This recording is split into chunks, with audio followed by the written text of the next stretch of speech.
सोहमाची माळ श्वासात ठसवली, नऊ दरवाजे 10वी खिडकीयात मूर्ती बसवली।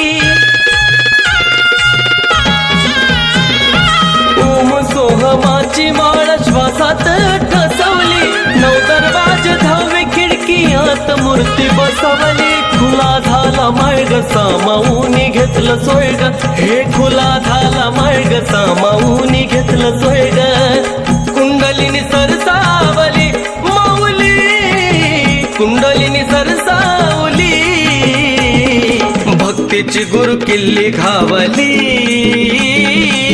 येडामाई मला पावली, भक्तीची गुरु किल्ली घावली, येडामाई मला पावली।